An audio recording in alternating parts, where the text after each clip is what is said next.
হিরোর মতো bike stand করতে গিয়ে ভিলেনের মতো অ্যাক্সিডেন্ট করে, আর গল্পের সেই দ্বিতীয় নায়কের মতো এখন ঠ্যাং আকাশে তুলে শুয়ে থাকা কেলানে আমার।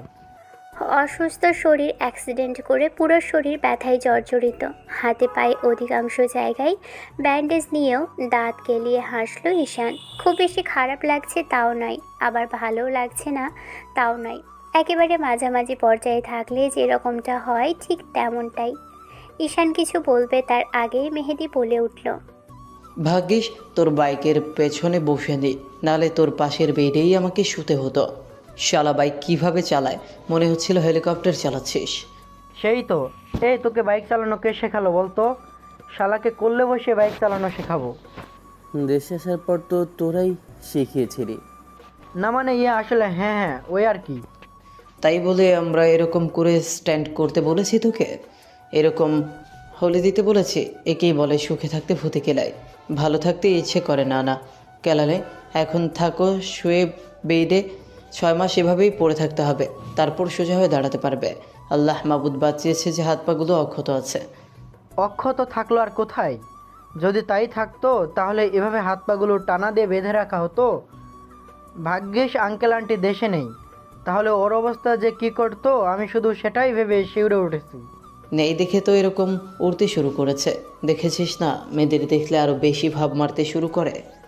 বাইকের কি অবস্থা একটাবার ভাব, ভেঙে গুঁড়ো গুঁড়ো হয়ে গেছে শালা। ফেরিওয়ালাও তো চিনতে পারবে না, নির্ঘাত মনে করবে কারো ভাঙাচূড়া। সেটাই তো, একবার ভাব বাইকের জায়গায় তুই থাকলে কি হতো। কি আর হতো, ওই আমাকে ঠুকে বাড়ি নিয়ে আসতে হতো। কথা শোনো ছেলের, এত বড় একটা অ্যাক্সিডেন্ট করে এখনো দাঁত কেলানো হচ্ছে। ঈশান তারপরও একটু হাসার চেষ্টা করলো, আর হাসতে গিয়েই বুকের মধ্যে কেমন ব্যথা করে উঠল, গালের এক সাইডটা ব্যথা করে উঠল, আর তখনই আর্তনাদ করে উঠল। ও মাগো, কি ব্যথা! হাসো হাসো আরও হাসো, 32 পাটি বার করে একেবারে দাঁত কেলিয়ে কেলিয়ে হাসো। আপনারা হয়তো বুঝতে পারছেন না এখানে কি হয়েছে, তাই তো? আসলে ঈশান বোধহয় ওদের নিজেদের হসপিটাল একবার ট্রায়াল দেওয়ার জন্যই আজকে অ্যাক্সিডেন্টটা করেছে। গত 6 মাস আগেই দাতুর নামে ওদের নতুন একটা হসপিটাল উদ্বোধন করা হয়েছিল। ঈশান আব্বু দেশে বাহিরে থেকেই হসপিটালের কাজটা করিয়েছে, তারপর ছেলেকে দেশে পাঠিয়েছিল দেখাশোনা করতে। অবশ্য ছেলেকে তিনি ডক্টরি পড়ায়নি, তবে ঈশানকে বলেছে মাঝে মাঝে এসে হসপিটালের অবস্থার ব্যবস্থাপনা নিজে থেকে দাঁড়িয়ে থেকে করতে। ঈশান এসে হসপিটাল উদ্বোধন করেছিল, কিন্তু তারপর কাকে কাকে নিয়োগ দেওয়া হয়েছে আর কে কে ডক্টর হিসেবে ঢুকেছে সেটা জানে না। তবে ওদের হসপিটালের ম্যানেজার সব কিছু দেখে শুনে করেছে, কারণ ঈশান বন্ধুদের নিয়ে আড্ডা ট্যুরে ব্যস্ত ছিল, তাই বেশি একটা এদিকে আসতে পারেনি। মাঝে মধ্যে এসেছে, আর আজকেও এরকম করে আসা হয়নি। আর আজকে বাইক নিয়ে খুব বেশি হিরোগিরি দেখাতে গিয়েই দুপুরে অ্যাক্সিডেন্টটা হয়েছে।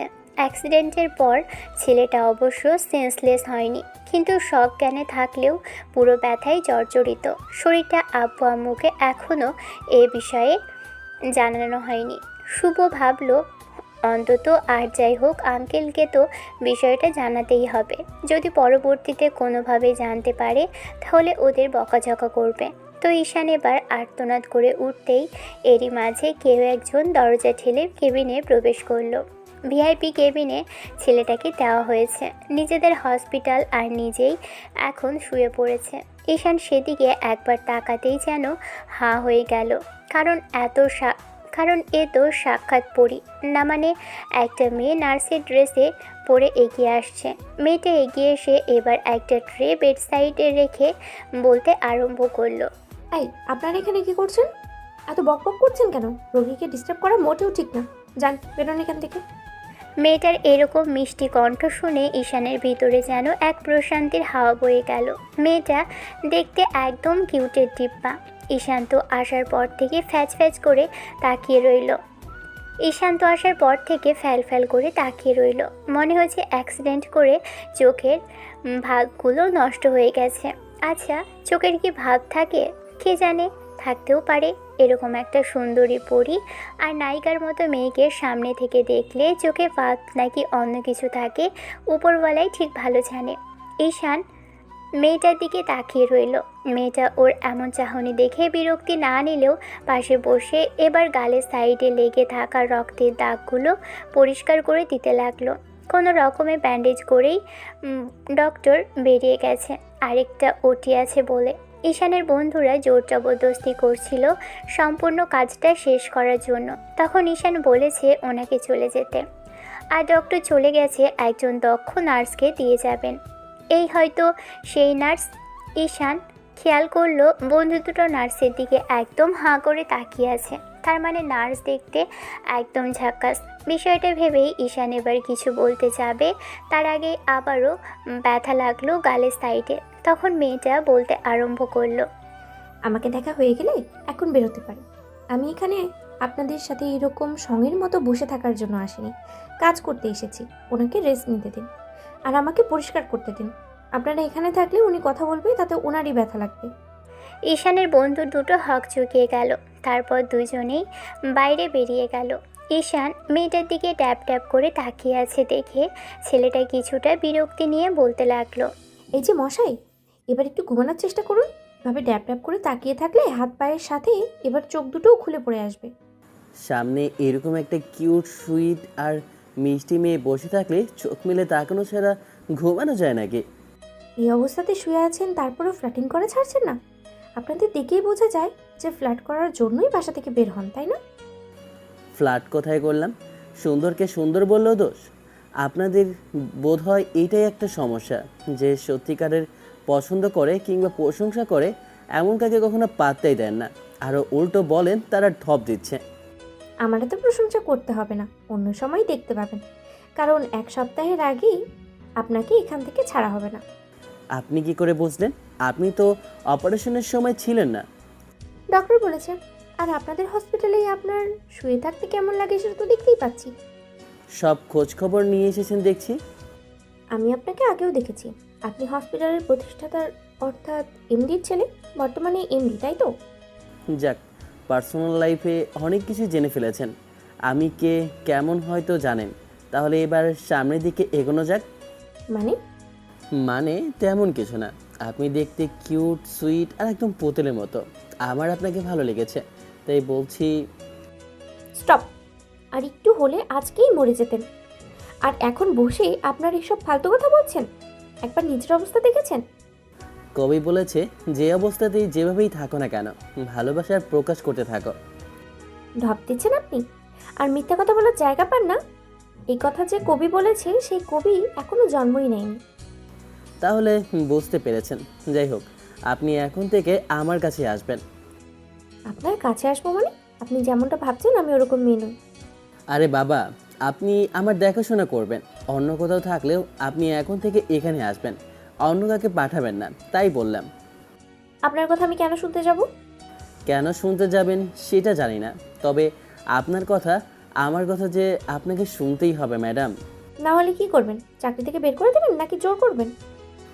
এই তো আপনাদের মেয়েদের একটাই দোষ, চাকরি থেকে কেন বের করব? সুস্থ হয়ে তারপর আপনার পেছনে পড়ব। আর হ্যাঁ, জোর করার মতো কোনো লম্পট আমি নই ম্যাম। আমি আপনাকে প্রেমের প্রস্তাব দিয়েছি, মানে আপনাকে আমার ভালো লেগেছে।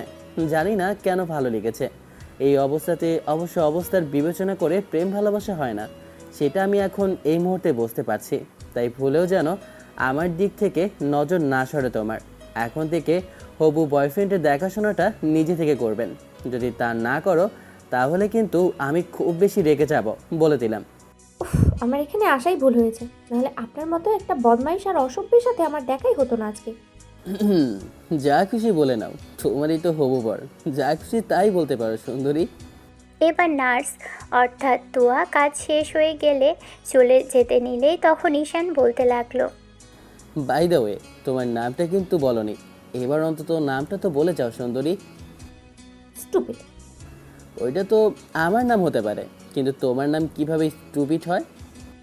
উফ, অসহ্য, জ্বালিয়ে মারলো একেবারে। মেয়েটা এক প্রকার বিরক্তি নিয়ে চলে যেতেই ঈশান মুচকি মুচকি হাসতে লাগলো। ঘণ্টাখানেক পরে বন্ধুরা এসে পাশে বসলো। এরই মাঝে ঈশানের জন্য ওরা বাইরে থেকে খাবার নিয়ে এসেছে, যেগুলো খেতে সুবিধা হবে। দুপুরের খাবারটা খাওয়া হয়নি, ভেবেছিল বাইক স্ট্যান্ড শেষ করে রেস্টুরেন্টে গিয়ে পেট পুড়ে খেয়ে তারপর বাসায় যাবে, কিন্তু সরাসরি হসপিটাল হয়ে তারপর মনে হয় বাড়ি যাওয়ার মতো অবস্থা হয়েছিল। তবে বাড়ি আর যেতে পারবে না, 7 দিন পরে যাওয়ার সম্ভব হবে। দেশে আসার পর থেকে আব্বু আম্মু ঈশানের 2 বেস্ট ফ্রেন্ড মেহেদি আর শুভকে বলে দিয়েছিল যেন ওরা তার ছেলের আশেপাশেই থাকে, আর ওরাও তাই সব সময় ঈশানের খোঁজ খবর আর খেয়াল রাখে। ঈশানের সাথেই প্রায় সময় থাকে, আর এমন একটা অ্যাক্সিডেন্ট করেছে, তাহলে ওকে ছেড়ে যাবে কি করে? বাইক স্ট্যান্ড করার সময় ওরা যেখানে ছিল তাই হসপিটালে আনতে বেশি দেরি করেনি। এরই মাঝখানে মেহেদি এসে খাবারগুলো বেড়ে যখনই ঈশানকে খাওয়াতে নিবে তখনই শুভ বলতে লাগলো, আহা, একটা বউ থাকলে কত সুন্দর করে খাইয়ে দিত বলতো। আছে তো। ঈশানের এমন দ্বারা কথাতেই দুজন হকচকিয়ে ওর দিকে চোখ বড় বড় করে তাকালো।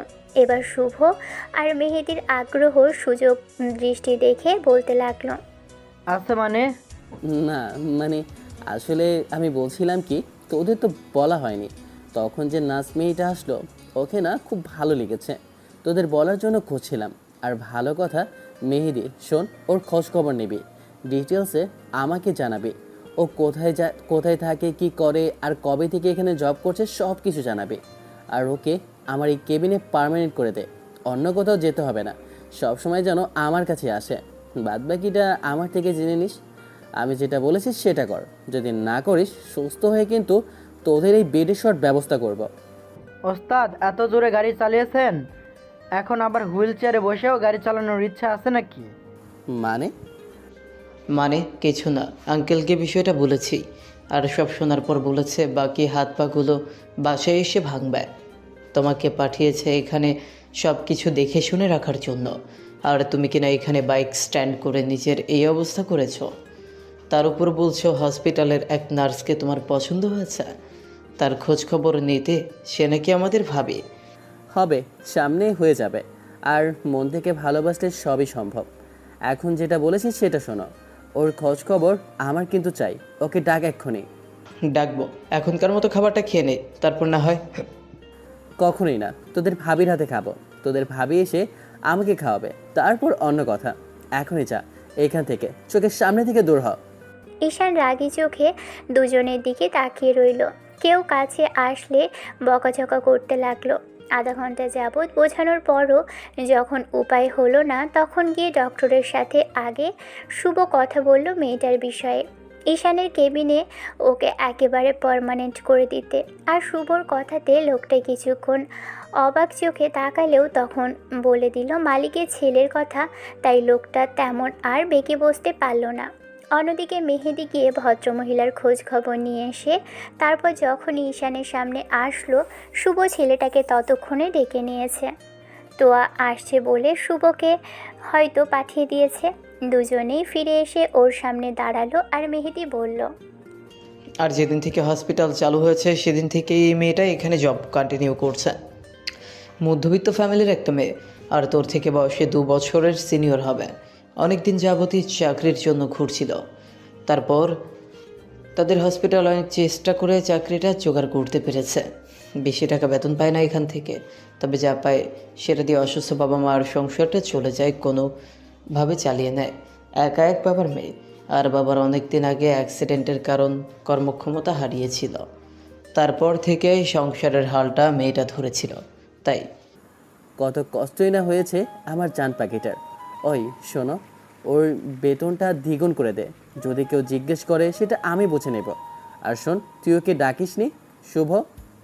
শুভ কিছু বলতে যাবে তার মাঝেই কেউ একজন দরজা ঠেলে ভিতরে প্রবেশ করলো। সবাই সেদিকে লক্ষ্য করলেই দেখে তোয়ার রাগান্বিত চেহারা নিয়ে সামনে এসে দাঁড়ালো। এই তো সুন্দরী চলে আসে। কি হলো সুন্দরী, তোমার আসতে তো দেরি হলো কেন? আপনি কি শুরু করেছেন? আমাকে কি শান্তিতে থাকতে দিবেন না? হসপিটালে এমডির ছেলে বলে কি আমাকে একদম পেয়ে বসেছেন? আপনি আমাকে যেমনটা ভাবছেন, আগেই বলেছি আমি কিন্তু তেমন মেয়ে নই। আমি তোমাকে কেমন মেয়ে ভাববো?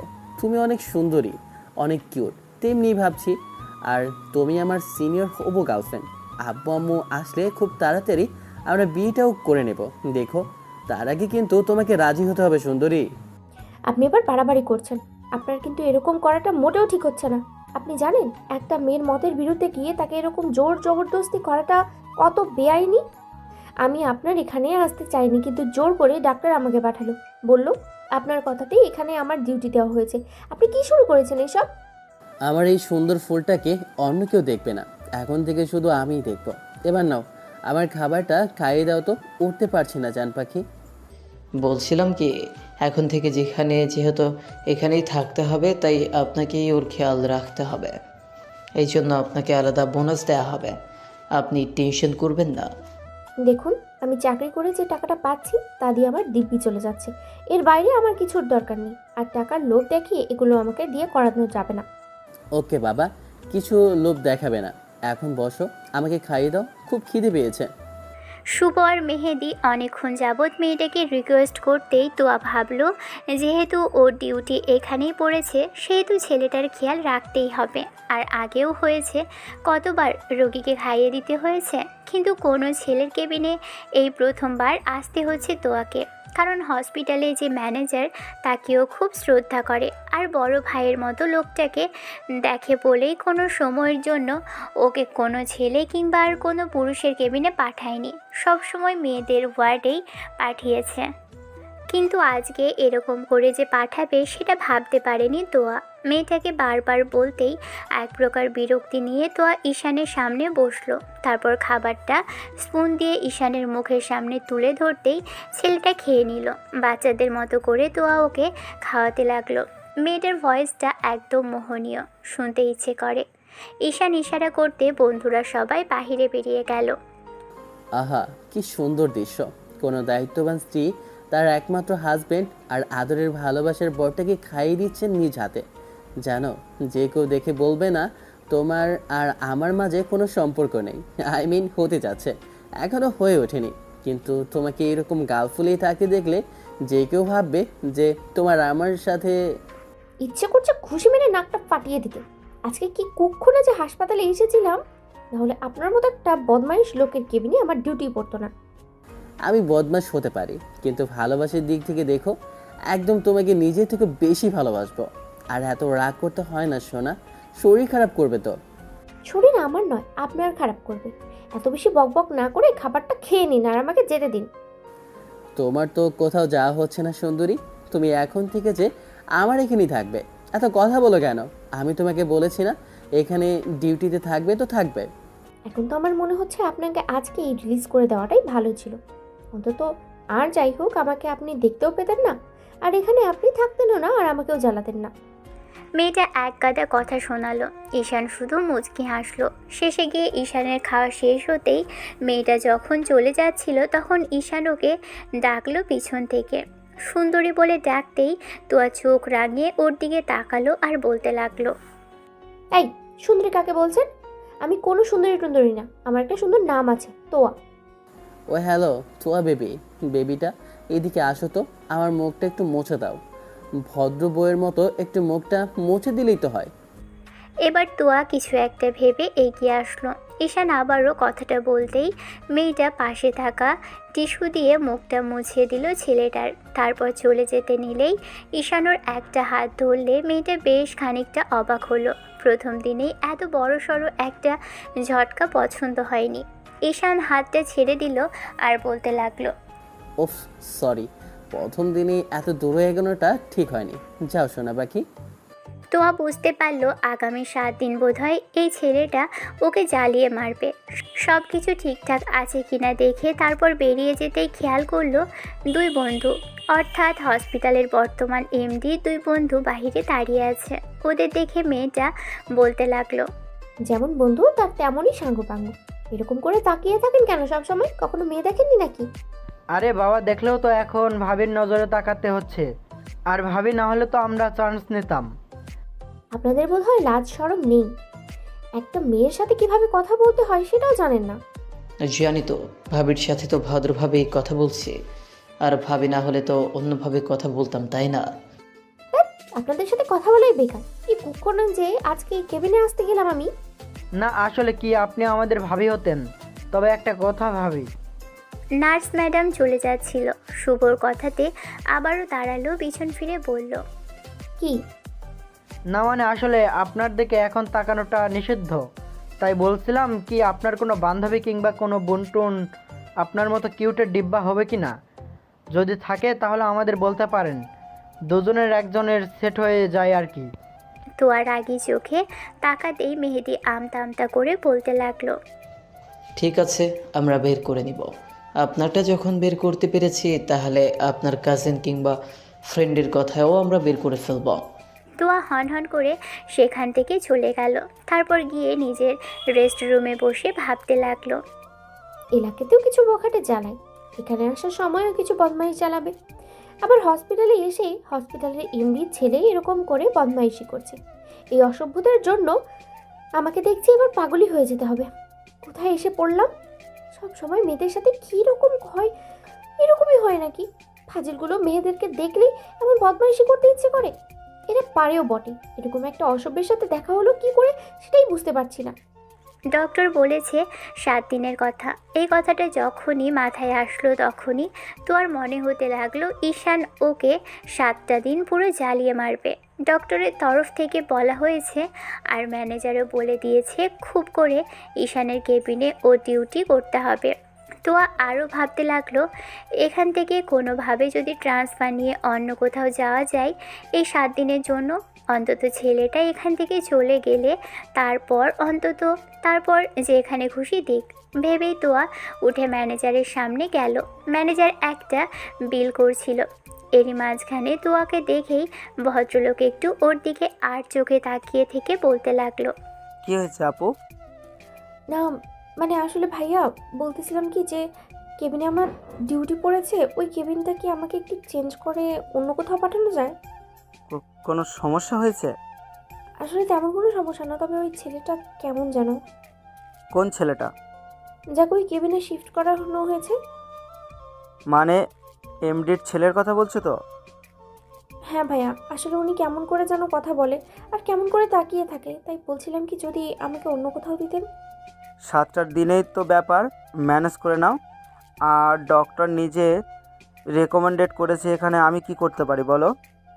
না মানে আসলে কখনো পুরুষের কেবিনে যাওয়া হয়নি তো, তারপরে সবসময় কেমন লাগে একটা ছেলের কেবিনে গিয়ে বারবার আসা যাওয়া করতে, আর ওনার কাছে কেউ থাকে না, একা গিয়ে কেমন যেন অস্বস্তি ফিল হয় আমার। কি করা যাবে আপু? দেখো যেটা হয়েছে সেটার জন্য আমিও কিছু করতে পারছি না। তাছাড়া যে ডাক্তার হসপিটালের সবথেকে সিনিয়র আর সবচেয়ে অভিজ্ঞ, সেই তোমাকে সেখানে পার্মানেন্ট 7 দিনের জন্য শিফট করে দিল। এখানে আমি কি করতে পারি বলো? তোয়া নিরুপায় হয়ে আবারও রেস্টুরেন্টের রুমে ফিরে আসলো। ইচ্ছে তো হচ্ছে ছেলেটার মাথা ফাটিয়ে দিতে।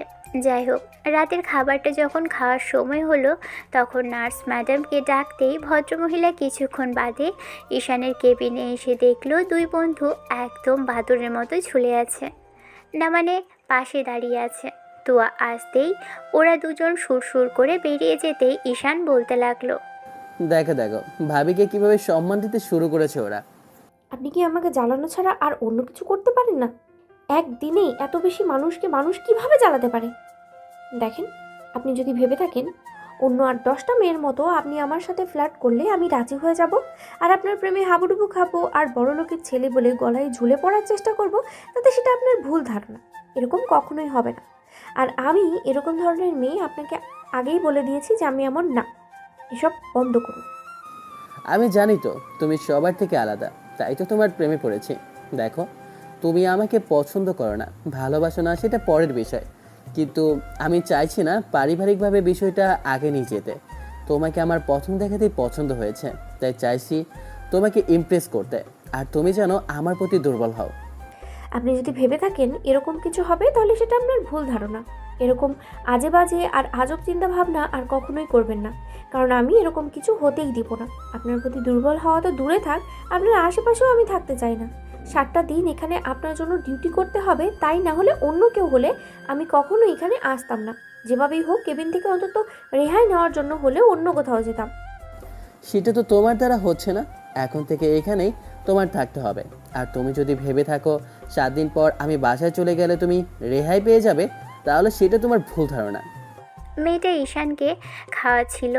এরই মাঝে ঈশান কথাটা বলতেই তুয়া খাওয়ানো বন্ধ করে দিল। না পাখি, 7 দিন পর থেকে তুমি বাসায় শিফট করবে আর বাসাতেই আমার দেখাশোনা করবে। যতদিন পর্যন্ত আমি না হাঁটতে পারি, ঠিকঠাক মতো সবটা করতে পারি, ততদিন অবধি তোমারই ডিউটি পড়বে আমার বাসায়। আর টাকা পয়সার কথা চিন্তা করো না, ওসব আমি দেখে নেব। কি মানুষটাকে অন্য কিছু অসভ্যের মতো কী সব কথা বলছেন? আমি আপনার বাসায় কেন যাব? আমি ওই ধরনের মেয়ে না, বললাম না? এবার কিন্তু আমার রাগ হচ্ছে সুন্দরী। আমি তোমাকে কখনো বলেছি তুমি বাজে মেয়ে, কিংবা তুমি অন্য মেয়ে বাসায় যেতে বলা হলেই তুমি যাবে আর তোমার সাথে বাজে কিছু করব? ওরকম কিছু না। আমি তোমাকে টাকা দিয়ে নিয়ে যাচ্ছি না সোনা পাখি, তোমাকে আমার পছন্দ হয়েছে, তাই চাই আমার আশেপাশে থাকো। আমার কাছে কাছে থাকলে ভালোবাসাটা ফিল করতে খুব সুবিধা হবে, আর তুমিও বুঝতে পারবে আমার সাথে হৃদয়ের টানটা। এই 7টা দিন ঈশান মেয়েটাকে পুরো বিরক্ত করে মেরেছে। আর এই 7 দিন হসপিটালে ঈশানের কেবিনে ডিউটি করে তুয়ার মনে হয়েছে জীবনের সবচেয়ে কঠিন আর লজ্জাজনক পরিস্থিতির মুখে পড়তে হয়েছে। কারণ এর আগে কখনো এরকমটা হয়নি। আর এমডি ছেলেকে এরকম করে দেখাশোনা করতে এসে তার এত সব দুষ্টুমি আর ফ্ল্যাটিংয়ের শিকার হতে হবে সেটা ভাবতে পারেনি। প্রথম তুয়া ভেবেছিল 2-4 দিনে সব কিছুই শেষ হয়ে যাবে, কিন্তু ঈশান যে এত বেশি সিরিয়াস ওর বিষয়ে সেটা ভাবতে পারেনি। কারণ সেদিন যখন ঈশানকে রিলিজ করে দেওয়া হলো, বাসায় গেল, সেদিন হসপিটালে ঈশান বলে দিল তুয়ার ডিউটিটা যেন এখন থেকে ওর বাসায় করে দেওয়া হয়, আর পার্মানেন্ট ভাবেই যতদিন না ও সুস্থ হয় ততদিন যেন ওকে বাসায় পাঠানো হয়। আর হসপিটাল থেকেও তাই করা হলো। তুয়া প্রথমে যেতে চাইছিল না দেখে পরে ম্যানেজারের সাথে কথা বললে ম্যানেজার বলল উনি ছেলেটার সাথে কথা বলে নেবে। উনি যখন কথা বলে আসলো, ওনার থেকে আসা অনুরূপ কোনো উত্তর না পেয়ে তুয়া বলতে লাগলো, ভাইয়া আমি কি করে ওই ছেলেটার সামনে সব সময় সঙ্গের মতো বসে থাকবো বলো? আমার এমনিতেই লজ্জা লাগে, তার উপরে আবার একটা অচেনা ছেলে যে কিনা সব সময় এসব অদ্ভুত ধরনের কথা বলতে থাকে। লজ্জায় আমার মরে যেতে ইচ্ছে করে। কি কুক্ষণে যে সেদিন তোমার কথা শুনে আমি ওনার কেবিনে গিয়েছিলাম, আর কিরকম করে যে উনি আমার পেছনে পড়ে গেল। কেন, কি বলে উনি? আরে বাবা, উনি বলে আমাকে নাকি পছন্দ করে, আমাকে নাকি ভালোবাসে, আমাকে নাকি বিয়ে করবে, আরও কত সব বাজে বাজে কথা বলো। এটা কখনো হয়? হাসপাতালে এমডির ছেলে কি করে একটা নার্সকে বিয়ে করতে পারে? এত বড় লোকের ছেলে হয়ে কি কখনো সম্ভব কোনো সাধারণ ঘরের মেয়েকে বিয়ে করা? ওনাদের কাছে ভালোবাসাটা একটা পুতুল খেলা মাত্র। যখন ইচ্ছে হলো খেললো, আর না হলে ছুঁড়ে ফেলে দিল। আমি সেটা খুব ভালো করেই জানি, কিন্তু উনি যে কেন আমার পিছনে পড়লো কে জানে। উনি দেখছি আমাকে চাকরি থেকে না তাড়িয়ে শান্ত হবেন না। আমি আগেই বুঝতে পেরেছিলাম, ছেলেটাকে দেখে আমার তেমনটাই মনে হয়েছে। আর কখনো শুনিনি ওনার সম্পর্কে এরকম কিছু। আমিও বেশ খানিকটা খোঁজখবর নিয়েছি। মানে তুমি কি আমার বিয়ে দেওয়ার জন্য ওনার খোঁজ খবর নিয়েছো নাকি? আমার প্রথমেই সন্দেহ হয়েছিল ছেলেটা তোমার পিছনে কেন পড়লো আপু, সেই জন্য আমি আড়াল থেকে কয়েকবার তোমাদের কথোপকথন শুনেছি। সব কিছু শুনে মনে হয়েছে ছেলেটা তোমায় সত্যি পছন্দ করে। ভাইয়া তুমি বুঝতে পারছো না, এটা হয় না। এটা কি করে সম্ভব বলো? কাল ওনার আব্বু এসে যদি এসব কিছু জানতে পারে, কিংবা ওনার পরিবারের বাকি সদস্যগুলো যদি জানতে পারে আমার সাথে উনি এরকম করছে, তাহলে সবচেয়ে বড় দোষটা আমারই হবে। সামান্য একজন নার্সের প্রতি তাদের ছেলের এতটা আগ্রহ দেখাচ্ছে দেখে আমাকেই ধাক্কা দিয়ে এখান থেকে বের করে দিবে। আর তুমি তো জানো কত কষ্ট করে আমি এখানে চাকরিটা পেয়েছিলাম। এই মুহূর্তে যদি কোনো উপায় থাকতো আমি চাকরিটা ছেড়ে দিতাম, কিন্তু সেটাও আমার পক্ষে সম্ভব হচ্ছে না। এরই মাঝখানে ঈশানের বন্ধু এসে তুয়াকে ডেকে নিয়ে গেল। আর মেয়েটা যেতে চাইছিল না দেখে ওর বন্ধু বলতে লাগলো, ভাবি আসলে আপনাকে কিভাবে বলবো জানি না, তবে আপনি যেমনটা ভাবছেন আমার বন্ধু ঠিক তেমন নয়। কেমন নয়? আপনি হয়তো ভাবছেন যে ঈশান বড়লোকের 8-10টা বখাটে ছেলেদের মতো মেয়েদের সাথে সম্পর্কে জড়িয়ে বেড়ায় আর তাদের সাথে ফিজিক্যালি ইন্টিমেট হয়ে তারপর আর তার দিকে ফিরেও তাকায় না। ও তেমন কোনো ছেলেই না। বাইরে থেকে পড়ালেখা করে আসলেও ওর একটা গার্লফ্রেন্ড নেই, সব সময় পড়ালেখা নিয়ে ব্যস্ত ছিল। তারপরে এখানে এসে নিজেকে কিছুটা সময় দেওয়ার জন্য এদিকে ওদিকে ঘুরে বেরিয়েছে। আর ওর আব্বু আম্মু বিয়ের পর থেকে বেশিরভাগ সময় ওখানেই ছিল, তাই ওখান থেকে বড় হলেও দেশের প্রতি টান ছিল ঈশানের, তাই এখানে চলে এসেছে। ওর আব্বু আম্মু বলেছিল ওকে বিয়ে করাবে, সেজন্য ঈশান এক প্রকার ভেদ নিয়ে বলেছে যদি বিয়ে করতে হয় তাহলে দেশের কাউকেই বিয়ে করবে, আর এমন কাউকে বিয়ে করবে যে ওকে ভালোবাসবে, ওকে বুঝতে পারবে, ওর মানসিক শান্তির জায়গা হবে। কারণ দেশের বাইরে থাকলেও দেশে আসার জন্য ওর মনটা হাঁসফাঁস করতো, কিন্তু এখানে আসার পর তেমন কাউকেই পছন্দ হয়নি। আর অনেক মেয়ে ওকে প্রপোজ করলেও ঈশান তাদের খুব সুন্দরভাবে রিজেক্ট করে দিয়েছে। জানেন, ঈশান ওর আব্বুর বন্ধুর এক মেয়ের সাথে কথা বলেছে, কিন্তু কথা বলার পর বুঝেছে ওই যে টাইপের মেয়েদের খুঁজতেছে তার ধারে কাছেও মেয়েটা আসে না। আপনি হয়তো ভাবছেন যে ছেলেটা আবার কোন টাইপের মেয়ে খুঁজছে। খুব সাধারণ একজনকে খুঁজছে, যে সাধারণ আর স্বাভাবিক হবে, ঠিক আপনার মতো। আপনাকে পেয়ে হয়তো বা সেও বিষয়টা ভেবেছে। তাই বলছি কি, আপনি যদি একটু ওর দিকটা ভেবে দেখতেন তাহলে মনে হয় ভালো হতো। দেখুন ভাইয়া, আমি কোনো সিন ক্রিয়েট করতে চাচ্ছি না। আমি এখানে কোনো প্রেম ভালোবাসা করতে আসিনি, আর গরিব একটা মেয়ের সাথে কখনো বড় লোকের ছেলের প্রেম করে তাকে বিয়ে করার জন্য না, বুঝছেন? ধরুন, আমি বুঝতে পারছি আপনার কথাগুলো হয়তো সত্যি আর উনিও ভালো, কিন্তু ওনার আব্বু আম্মু এসব কখনোই মেনে নেবে না। সেই বাংলা সিনেমার মতোই কাহিনী হবে। আমি যদি ওনার সাথে সম্পর্কে জড়াই, উনি সব কিছু মানিয়ে নেওয়ার চেষ্টা করবে হয়তো। আর পরিবার একমাত্র ছেলের এরকম একটা অবনতি আর এরকম একটা সিদ্ধান্তের কথা ভেবে আব্বু আম্মু অনেক নারাজ হবে। তারপর ওনার সাথে ঝামেলা হবে। দিন শেষে দেখা যাবে ওনাকে সব কিছু থেকে যখন বঞ্চিত করতে চাইবে, কিংবা সেই মাথায় হাত রেখে প্রমিস করাবে আমাকে ছেড়ে দিতে হবে, তখন উনি খুব সহজেই এসব ছেড়ে দিবে। ভাববে আমাকে বিয়ে করে কী বা পাবে। বড়লোকের একটা মেয়েকে বিয়ে করলে তার প্রপার্টির সম্পত্তি সব কিছুই উনি পাবে। তখন ওনারা আমাকে ভুলে যেতে বাধ্যই হবে। আর না হলে ওনার আব্বু আম্মু তো আছেনই, তারা আমাকে সরিয়ে দিতে দ্বিতীয়বার ভাববেন না। যখন জানতে পারবে হসপিটালে সামান্য একজন নার্সের মেয়ের সাথে তাদের ছেলের প্রেমের সম্পর্কে জড়িয়েছে, তখন তারা কখনোই এসব মানবে না, উল্টো আমাকে চাকরি থেকে বের করে দেবে। আমি অনেক কষ্ট করেই চাকরিটা পেয়েছি ভাইয়া। যতদূর পর্যন্ত জানি আপনারা খোঁজ খবর নিয়ে ফেলেছেন যে আমি কিভাবে আমার সংসারটা কষ্ট করে চালাচ্ছি। দয়া করে আমাকে এসব করতে বলবেন না। আর আপনার বন্ধুকে আপনারা একটু বোঝান যে এরকম কিছু হলে আমাকে এখান থেকে বেরিয়ে যেতে হবে। আপনারা হয়তো জানেন না যে এখানে জবটা করার আগে আমি টিউশনি করেই সংসারটা চালাইতাম। একটা মেয়ের পক্ষে একটা সংসার চালানো ঠিক কতটা কষ্টের আপনারা সেটা বুঝতে পারবেন না। আপনারা তো বড় লোকের ছেলে, অন্তত আমার দিকটা ভেবে আপনার বন্ধুকে একটু বোঝান। ছেড়ে দিতে বলুন না আমাকে। অন্য কত ভালো ভালো মেয়ে আছে তার জন্য। এত সব বড় লোকের সুন্দরী মেয়েদের ভিড়ে কেন আমাকেই? তোয়া কথাটা বলে শেষ করতে পারল না, তার আগেই ঈশানের কণ্ঠস্বর শোনা গেল। ছেলেটা বলতে লাগলো, সবার মাঝে তুমি অন্যরকম আলাদা, আর সবার থেকে আলাদা বলে তোমাকে ভালোবেসেছি। অন্য কোনো মেয়ের দিকে তাকাতেই ইচ্ছে করেনি, কিন্তু তোমাকে ভালোবেসে ফেলেছি, তাই এত বেশি ডিস্টার্ব করছে। কিন্তু আজকের পর থেকে আর ডিস্টার্ব করবো না বলে দিলাম। বাসায় চলো, আমার দেখাশোনা করো। অন্য কোনো মেয়ের দিকে তাকাতে ইচ্ছে করবে না তোমাকে দেখার পর থেকে, তাই তোমাকে যেতে বলা হচ্ছে। এখন তোমার যদি এরপরেও এত অসুবিধা থাকে তাহলে আমি প্রমিস করছি আমি আর তোমার সাথে দুষ্টুমি করব না। তবে দিন শেষে আমি তোমাকে ভালোবাসি, এটাই সত্য। আব্বু আম্মু আসলে আমি তাদের নিয়ে তোমার বাসায় যাব, আর তাদের সাথে কথা বলে তোমার সাথে আমার বিয়েটা ফাইনাল করব। তখন তোমার নিশ্চয়ই বিশ্বাস করতে কষ্ট হবে না যে আমি তোমাকে ভালোবাসি, আর তোমাকে পাওয়ার জন্য যা খুশি তাই করতে পারি।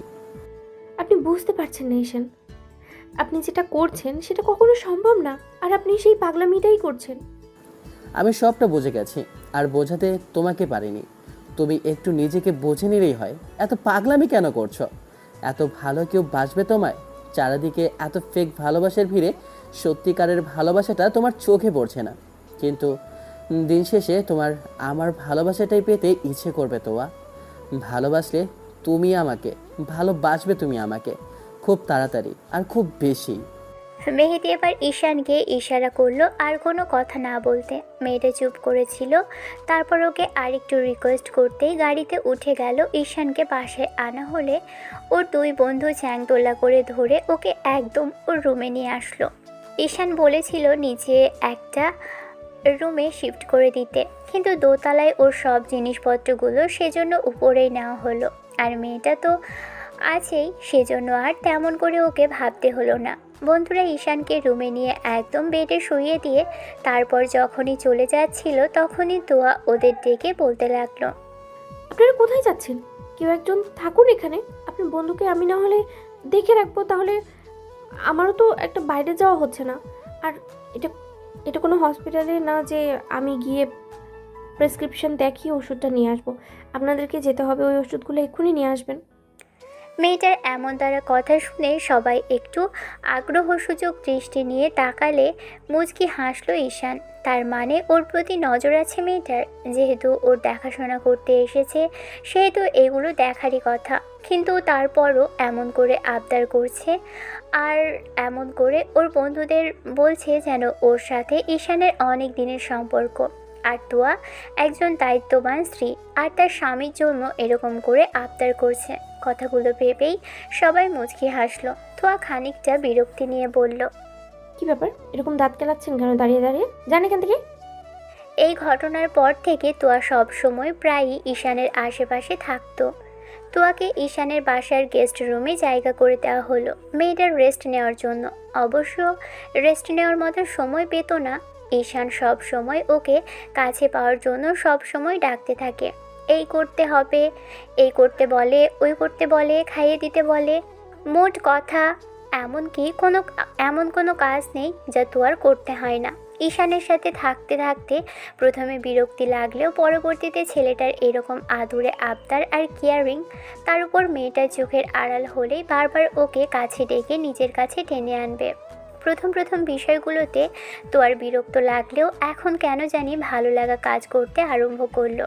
কিন্তু তোয়া ঘুণাক্ষরেও ঈশানকে বুঝতে দিয়েছিল না যে ঈশানের প্রতি ও আস্তে আস্তে দুর্বল হয়ে পড়ছে। তোয়া নিজেই বুঝতে পারছিল যে ঈশান ওকে কতটুকু ভালোবাসে, কিন্তু আদৌ কি এই ভালোবাসার কোনো ভবিষ্যৎ আছে তোয়া জানা নেই। নিজের অবস্থানের কথা ভেবেই এক প্রকার দূরে আসতে চাইছিল ঈশানের থেকে। তারপর যখন একটা মাস পেরিয়ে গেল তখন ঈশান খানিকটা সুস্থ হলো। তোয়া তখন চলে যেতে চাইলে ঈশান ওকে যেতে দিল না। নিজে হাঁটতে পারে তারপরও মিথ্যা বলল যে এখনও হাঁটতে অনেকটা কষ্ট হয়, তাই তো তোয়ার কাঁধের উপর ভর করে হাঁটতে থাকে ছেলেটা। কিন্তু তোয়া বুঝতে পারেনি যে ঈশান ওকে নিজের কাছে আটকে রাখার জন্য মিথ্যা বলছে। আরও একটা মাসে প্রায় শেষের দিকে 1.5 মাস পার হয়েছে। তোয়া ঈশানের বাসাতে প্রতিনিয়ত ডিউটিতে আসে। অন্যদিকে আব্বু আম্মু সব কিছু গুছিয়ে নিয়ে চলে আসবে এরকম একটা সিচুয়েশান তৈরি হয়েছে। ঈশানের ভেবে নিয়েছে আব্বু আম্মু যদি ফিরে আসে তাহলে তোয়ার কথাটা খুব শীঘ্রই ওদের বলবে। এদিকে ঈশানের বন্ধুরা একটা টেনশনের মধ্যে আছে, ঈশানের আব্বু আম্মু এসব বিষয় মেনে নিবে কিনা, কিংবা ওর সাথে তোয়ার বিষয়টা নিয়ে ঠিক কীভাবে রিয়্যাক্ট করবে সেটা ভেবেই ওরা ভয় পাচ্ছে। কিন্তু ঈশান ভাবে আব্বু আম্মু সব কিছু সহজে মেনে নেবে। 1.5 মাস পর সেদিন সকাল 10টা বেজে গেলেও তোয়া বাসা থেকে আসছিল না। মেয়েটার দেরি হচ্ছিল বলেই ঈশান বারবার মেয়েটাকে কল করলো, তারপরও তোয়া রিসিভ করছিল না। শেষে বিরক্তি নিয়ে বেডে উঠে বসতেই মেহেদি বলতে লাগলো, কী রে, কী সমস্যা তোর? এরকম উঠে বসছিস সে? মেয়েটা কোথায় গেল বলতো? আসে না কেন এখনো? এতবার কল করছি তারপরও কোথায় গেল? ভাবির জন্য এখনোই দেখে একেবারে উতলা হয়ে উঠেছিস। বিয়ে না হতেই এত বেশি ভালোবাসা, আর বিয়ের পর যে তার কাছ থেকে সরবি না সেটা বুঝতেই পারছি। ফালতু কথা বলিস না তো, আমার খুব টেনশন হচ্ছে। রাস্তায় কোথাও কিছু হলো না তো মেয়েটার? তোরা একটু খোঁজখবর নিয়ে দেখ তো। আরে বাবা, সমস্যা তো হতেই পারে, চলে আসবে। তাছাড়া কাল তো বললো যে আজ আসবে, আর সব কিছু ঠিকঠাকই আছে। এমন নয় যে তোর থেকে ছুটি নিয়ে গেছে যে আজকে আসবে না। চলে আসবে, দেরি হচ্ছে হয়তো, রাস্তায় জ্যাম পড়েছে, আর মেয়েটার বাসাটাও দূরে, সেই জন্যই হয়তো। বুঝেছি, আমাকে যেতে হবে তাই তো? আরে বাবা, যাচ্ছি, এত রাগ দেখাতে হবে না। মেহেদি আর শুভ বেরিয়ে গেল বাসা থেকে। ঈশানের সকালের খাবারও খায়নি, টেনশন হচ্ছে খুব। বারবার মেয়েটাকে কল করার পরও রিসিভ করছে না। অন্যদিকে মেহেদি আর শুভ বাইক নিয়ে তোয়ার বাসার সামনে আসে। এসে দেখলো বাসায় তালা দেওয়া। তখন ওরা বেশ খানিকটা ভরকে গেল। পাশের একটা বাসাতে জিজ্ঞেস করতে জানতে পারলো তোয়ার আব্বু খুবই অসুস্থ হয়ে পড়েছিল আজ, সেজন্য ভদ্রলোককে হসপিটালে নেওয়া হয়েছে। হসপিটালের ঠিকানাটা জিজ্ঞেস করতেই ওরা বেশ খানিকটা স্বস্তির নিঃশ্বাস ফেলল। পরক্ষণে মনে হলো ঈশানকে বিষয়টা জানানো দরকার। তাড়াহুড়ো করে ওরা ঈশানকে কল করলো। রিসিভ করতেই ওপাশ থেকে ঈশান বলতে লাগলো, কী রে, কোনো খোঁজ খবর পেয়েছিস মেয়েটার? না মানে আসলে খোঁজ খবর বলতে তো আর আব্বু অসুস্থ হয়ে পড়েছিল, সেই জন্যই মেয়েটা আজকে যেতে পারেনি। লোকটার নাকি খুবই ক্রিটিক্যাল অবস্থা, সেই জন্য তোদেরই হসপিটালে নিয়ে যাওয়া হয়েছে ওনাকে। জানি না কে এখন কী অবস্থায় আছে, তবে অফ শিট, মেয়েটার বাবা অসুস্থ, আমি একটাবার খোঁজ খবর পর্যন্ত নিইনি। আর তোদের বলিনি ওদের কি অবস্থায় আছে ওরা। মেয়েটা এত টেনশনের মধ্যে আছে আর আমি সেটা ভুলেই গিয়েছিলাম। এক্ষুনি তোরা হসপিটালে যা, আমি আসছি। তুই এই অবস্থাতে আসতে পারবি? আমরা আগে বাসায় আসি, তারপর না হয়। মোটেও না, আমি যেতে পারবো, আমি হাঁটতে পারি। এতটাও অসুস্থ হয়ে পড়িনি যার জন্য যেতে পারবো না। তোদের টেনশন করতে হবে না, তোরা হসপিটালে যা, আমি আসছি বললাম তো। ঈশান ড্রাইভারকে নিয়ে হসপিটালের উদ্দেশ্যে চলে গেল। আধা ঘন্টার মধ্যে হসপিটালে পৌঁছে দেখলো তোয়ার আব্বুকে হসপিটালে আনা হলেও কোনো অপারেশন হয়নি। ভদ্রলোক হার্ট অ্যাটাক করেছিল নতুন করে। তোয়া অনেকবার হসপিটালে রিকোয়েস্ট করেছে, তারপরও নাকি অপারেশন হয়নি। ঈশান ডক্টরের সামনে এসে দাঁড়ালে ডক্টর কিছু বলার আগেই ছেলেটা ডক্টরের কলার ধরে বলতে লাগলো, একটা লোক অসুস্থ আর আপনি কি না এখানে চুপচাপ বসে আছেন? আপনাদেরকে আগে বলে দেওয়া হয়নি বিষয়টা? হসপিটালে যে হেলথ ফান্ড আছে সেখান থেকে আপনি করতেন, টাকাটা আপনাকে দিতে হতো। তাহলে হসপিটালে কর্মরত একজন নার্সের বাবাকে না দেখে তাকে ফেলে রেখেছেন কেন? যদি লোকটা মারা যায় এর দায়ভার কি আপনি নেবেন? না মানে আসলে স্যার আমি বুঝতে পারিনি। আপনাকে আমি পরে বোঝাচ্ছি। এক্ষুনি লোকটাকে অপারেশন থিয়েটারে নিন, আর যা খরচ লাগে আমি দেব। তারপরও যেন ওনার কোনো কিছু না হয়। লোকটা তাড়াহুড়ো করে চলে যেতেই ঈশান একটা জায়গায় ধপ করে বসে পড়ল। এরই মাঝে মেহেদি আর শুভ এসে ঈশানের কাঁধের উপর হাত রেখে হাত দিতেই ছেলেটা বলতে লাগলো, সব আমার জন্য হয়েছে। ওর প্রতি নজর দিতে গিয়ে ওর ফ্যামিলির প্রতি আমার একটুও খেয়াল রাখিনি। মেয়েটা এত কষ্ট করে সব কিছুর মধ্যে থেকে বেরিয়ে আসার চেষ্টা করছে, আর এরকম একটা পরিস্থিতি ওকে ডিস্টার্ব করেছে।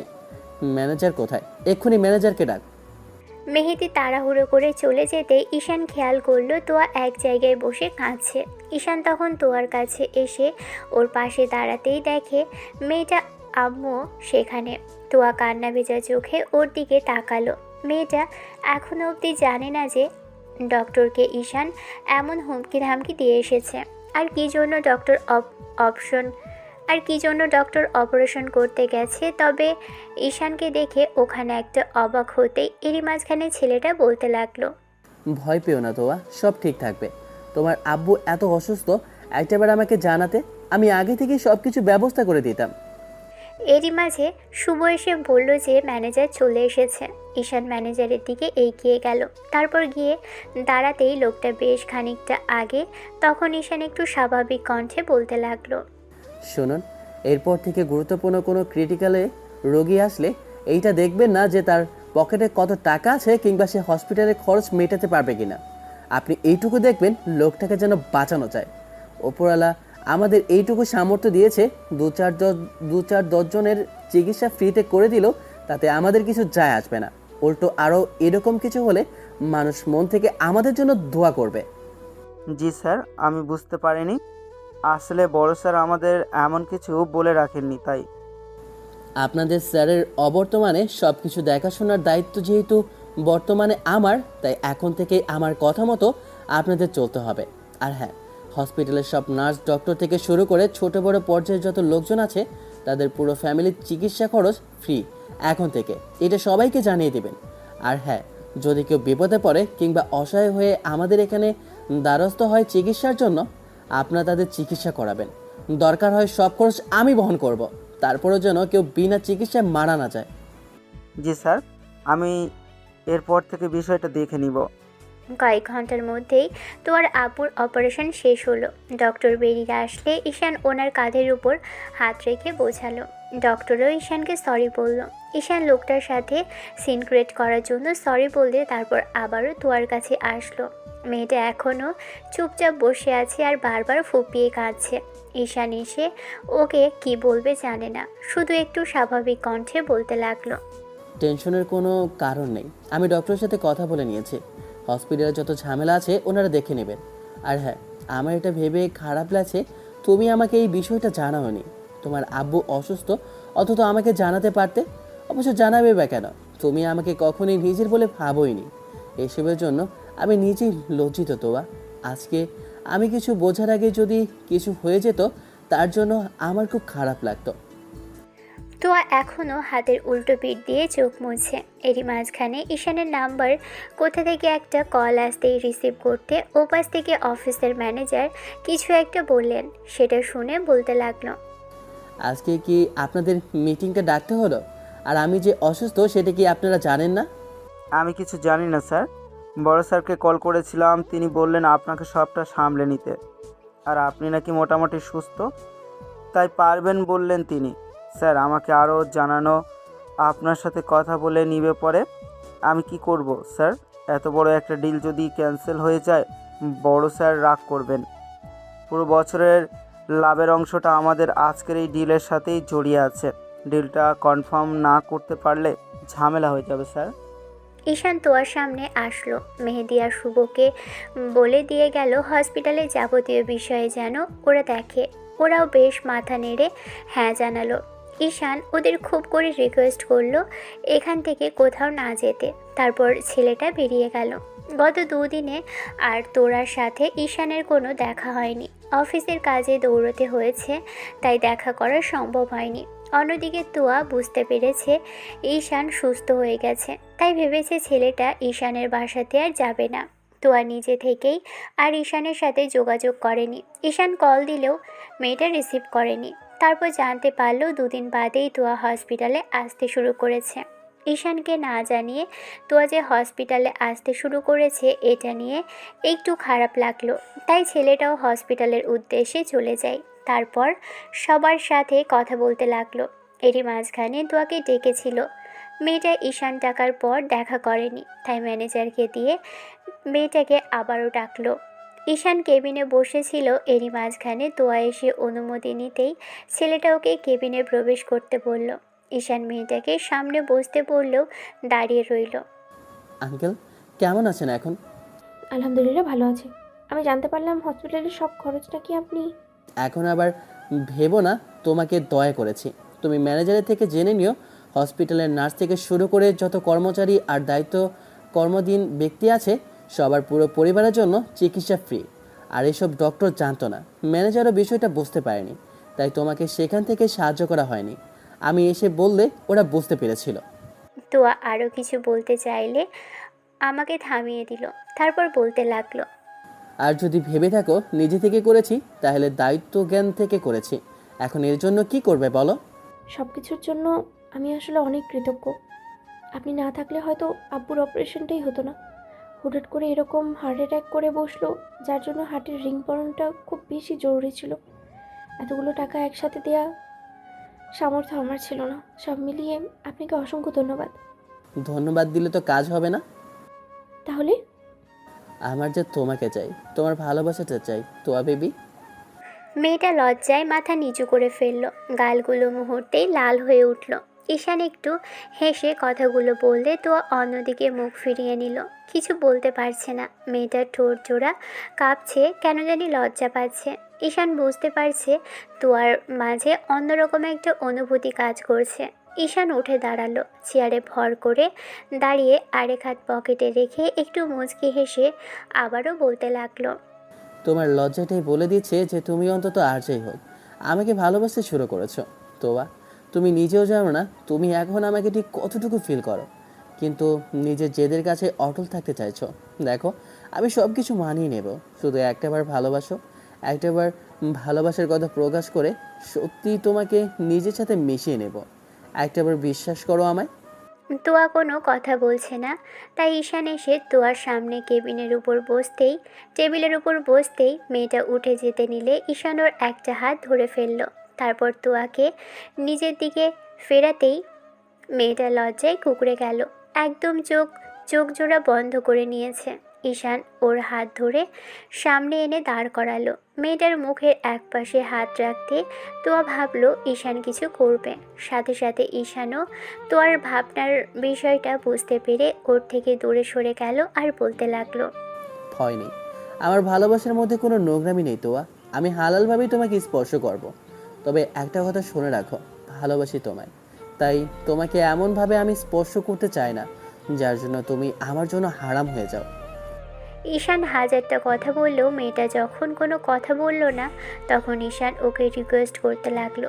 শেষে ঈশানের কথার পিঠে তোয়া যখন বলতে লাগলো ওর আব্বু আম্মু কিংবা পরিবার কেউ মানবে না, তখন ঈশান ওর হাত ধরে আবারও বলতে লাগলো, যদি আমি পরিবারের সবাইকে রাজি করাই, যদি কেউ তোমাকে মানতে অস্বীকার না করে, তাহলে তুমি আমাকে ভালোবাসবে তো তোয়া? বিয়ে করে নেবে আমায়? না মানে আসলে আমি জানি না। আমার এত কথার জবাবে শুধু জানো না এই কথাটাই বারবার বললে, তারপরও আমি বিশ্বাস করব না তুমি আমাকে ভালোবাসো না। আর তুমি আমায় না জানিয়ে চলে আসলে কেন? এজন্য কিন্তু আমিও তোমার উপর রাগ করতে পারি। তোবা, আমার রাগ সম্বন্ধে তোমার কিন্তু ধারণা নেই। আমি কিন্তু তোমাকে নিজে থেকে ভালোবেসেছি, মন থেকে চেয়েছি। ঈশান জীবনে যা চেয়েছে আর সেটা পায়নি তেমনটা কখনো হয়নি। জীবনে প্রথমবার তোমাকে ভালোবেসেছি, তাই প্রথম ভালোবাসাকে আমি হারিয়ে যেতে দিতে চাই না। তোয়া, ভুলেও তুমি আমাকে রেখে অন্য কোথাও যাওয়ার কথা চিন্তাও করো না। একটাবার বলো না আমায় ভালোবাসো কিনা? তোয়া ঈশানের কথার জবাবটা দিতে পারলো না, কারণ লজ্জায় সেখানে আর থাকতে পারলো না মেয়েটা। ছেলেটা ওর হাত ধরে রেখেছিল আর যতবার ভালোবাসি কিনা জিজ্ঞেস করছিল, ততবার তোয়ার পুরো শরীরটা কাঁপছিল। আজকে হঠাৎই তোয়ার অনুভূতিটা এলোমেলো হয়ে আসছিল ভিতর থেকে আবেগটা বেরিয়ে আসছিল। ইচ্ছে করছিল আজকে ভুল করে হলেও একটাবার ঈশানকে জড়িয়ে ধরে ভালোবাসার কথাটা বলতে, কিন্তু নিজের অবস্থা আর পরিস্থিতির কথা বিবেচনা করে তোয়া পারেনি নিজের ভালোবাসাটা কোটিপতি বাবার ছেলেটার সামনে প্রকাশ করতে। ছেলেটাকে বলতে ইচ্ছে করেছিল তোয়াও ওর প্রতি কিছু ফিল করে। তোয়া ঈশানকে ভালোবাসে কিনা জানে না, কারণ এসব নিয়ে কখনো ভাবা হয়নি। তোয়া চলে যেতেই ঈশান মাথা চুলকে আবারও টেবিলের উপরে বসে পড়ল আর ভাবতে লাগলো, মেয়েটা হয়তো ওকে ভালোবাসতে শুরু করেছে। আজকের পর থেকে হয়তো আর চাইলেই তোয়া ওকে দূরে সরিয়ে রাখতে পারবে না। ঈশান চেয়ারে বসে মুচকি মুচকি হাসতে লাগলো আর ভাবলো, যাই হোক, তুমি অন্তত আমাকে আর ফিরিয়ে দিতে পারবে না, সেটা আমি খুব ভালো করে জানি। তোয়া বেবি, তুমি আমাকে ভালোবাসতে শুরু করেছো, সেটা তোমার ব্যবহারেই বোঝা যাচ্ছে। জান পাখি, এখন শুধু আব্বু আম্মু আসার পালা, আর তাদেরকে আমি তোমাকে ভালোবাসার কথাটাই বলবো। আজকে থেকে আমার মিশন তোমাকে বারবার শুধু ভালোবাসি কথাটা বলে জানানো। তুমিও যে আমাকে ভালোবাসতে শুরু করেছো সেটা আর বলার কোনো দরকার হবে না। ঈশান সেদিন বাসায় এসে সারপ্রাইজড হলো, কারণ আব্বু আম্মু দেশে এসেছে আর ওরা বাসাতেই। ঈশান আব্বু আম্মুর মুখের দিকে তাকিয়ে বুঝতে পারলো তারা কোনো একটা বিষয় নিয়ে চিন্তিত। বিশেষ করে আব্বু ছেলে বারবার জিজ্ঞেস করলেও বলল না। ঈশান আব্বু আম্মুকে দেখে মহা খুশি, ভাবলো কয়েকটা দিন গেলে ওদের তোয়ার বিষয়টা বলে দিবে। ওরা যে আজকে আসবে একটাবার ঈশানকে জানায়ওনি, হয়তো সারপ্রাইজ দিবে ভেবে। আম্মু শুধু এইটুকু বলল যে ওকে সারপ্রাইজ দেওয়ার জন্য এসেছে। ঈশান বারবার জিজ্ঞেস করলো আব্বুর মুখটা কালো হয়ে আছে কেন। তারপরও ভদ্রলোক তেমন কিছু বললেন না।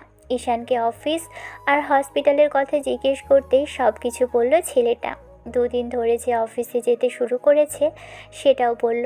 পরদিন সকালে যখন উঠে হসপিটালের দিকে যাচ্ছিল, তখন আম্মু বলতে লাগলো, শুনলাম তোমার চলাচলন আর ঘোরাফেরাটা নাকি সুবিধার নয়। তোমাকে দেখে কিন্তু আমার সন্দেহ লাগছে। দেখো আব্বু, যা ইচ্ছা করো, তবে এমন কিছু করো না যার জন্য আমাদের মান সম্মানটা নষ্ট হয়। ঈশান আম্মুকে আশ্বস্ত করে বেরিয়ে গেল। হসপিটালে এসেই তোয়াকে ছেলেটা কল করতে লাগলো। আধা ঘন্টা যাবৎ বসে আছে, তারপরও মেয়েটা আসলো না। কেন আসছে না মেয়েটা, সেটা নিয়ে ঈশান খুব বিরক্ত। মেয়েটাকে বারবার কল করার পরও নাম্বারটা ব্লক করে রেখেছে, সেটা ঈশান বুঝতে পারলো। কিন্তু কেন ব্লক করলো ওকে? কাল অবধিও তো সব ঠিক ছিল, তাহলে কেন আসছে না? মেয়েটা কোনো কিছু নিয়ে রাগ করলো নাকি আবারও? ওর বাবা অসুস্থ হয়ে পড়লো না তো? তোর বাবাকে রিলিজ করে দেওয়া হয়েছে, ভদ্রলোক সুস্থ আছে। মেহেদি আর শুভকে কল করে জানতে পারলো ভদ্রলোক দিব্যি আর সুস্থ আছে, আর কিছুদিনের মধ্যে হেঁটে চলে বেড়াতেও পারবে। তাহলে মেয়েটার কি হলো? ঈশান নিজেই মেয়েটাকে খুঁজতে ওর ওয়েটিং রুমে আসলো। তো একভাবে বসে আছে। ঈশান মেয়েটার সামনে দাঁড়াতেই তোয়া ওকে দেখে হকচকিয়ে গেল। তারপর বেরিয়ে যেতে নিলেই ঈশান ওর হাত ধরল।